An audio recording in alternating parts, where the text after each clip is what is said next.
టెమాసెక్తో లోకేష్ భేటీ.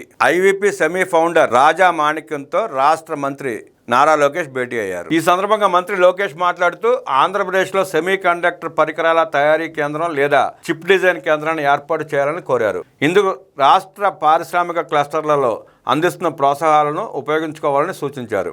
IVP semi పర్యావరణ వ్యవస్థ నిర్మాణ నైపుణ్యాన్ని ఉపయోగించి పరికరాల తయారీకి సహా సరఫరాదారులకు ఆంధ్రప్రదేశ్ ఎంఎస్ఎంఈలకు సహకరించాలని విజ్ఞప్తి చేశారు. భారతదేశ సెమీకండక్టర్ పర్యావరణ వ్యవస్థలో తమిళనాడుకు పొరుగున ఉన్న ఏపీ ప్రాంతీయ సహకారాన్ని తీసుకోవాలని మంత్రి లోకేష్ సూచించారు. ఏపీ ప్రభుత్వ ప్రతిపాదనలపై సహచర ఎగ్జిక్యూటివ్లతో చర్చించి నిర్ణయం తీసుకుంటామని రాజా మాణిక్యం హామీ ఇచ్చారు. డిటిడిఎస్ గ్రూప్ సీఈఓ బిఎస్ చక్రవర్తితో మంత్రి నారా లోకేష్ సమావేశమయ్యారు. డిటిడిఎస్ పర్యావరణ వ్యవస్థ నిర్మాణ నైపుణ్యాన్ని ఉపయోగించి పరికరాల తయారీకి ఆంధ్రప్రదేశ్ ఎంఎస్ఎంఈలకు సహకరించాలని విజ్ఞప్తి చేశారు. భారతదేశ సెమీకండక్టర్ పర్యావరణ వ్యవస్థలో ప్రాంతీయ సహకారాన్ని గుర్తించి తమిళనాడుతో పాటు ఏపీ సేవలను వినియోగించుకోవాలని విజ్ఞప్తి చేశారు. Capital land investment CEO Sanjeev Das గుప్తాతో మంత్రి లోకేష్ సమావేశమయ్యారు. సిఎల్ఐ స్థిరమైన పెట్టుబడులకు ప్రాధాన్యతనిస్తున్నందున విశాఖలోని డేటా సెంటర్లను వారి క్యాప్టివ్ పవర్ ప్లాంట్ల ద్వారా పునరుత్పాదక శక్తితో పూర్తిగా శక్తివంతం చేయవచ్చని సూచించారు.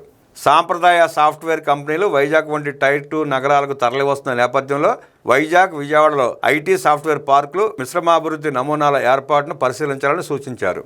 రాష్ట్రంలోని కీలకమైన పారిశ్రామిక కారిడార్లలో పారిశ్రామిక గిడ్డంగులు, పారిశ్రామిక పార్కులు ఏర్పాటు చేయాలని కోరారు. గ్లోబల్ కేపబిలిటీ సెంటర్స్ ఏర్పాటు చేసే అంశాన్ని పరిశీలించాలన్నారు. దీనిపై సంజీవ్ దాస్ గుప్తా స్పందిస్తూ ఏపీ ప్రభుత్వ ప్రతిపాదనలపై సంస్థ ఎగ్జిక్యూటివ్లతో చర్చించి సానుకూల నిర్ణయం తీసుకుంటామని హామీ ఇచ్చారు.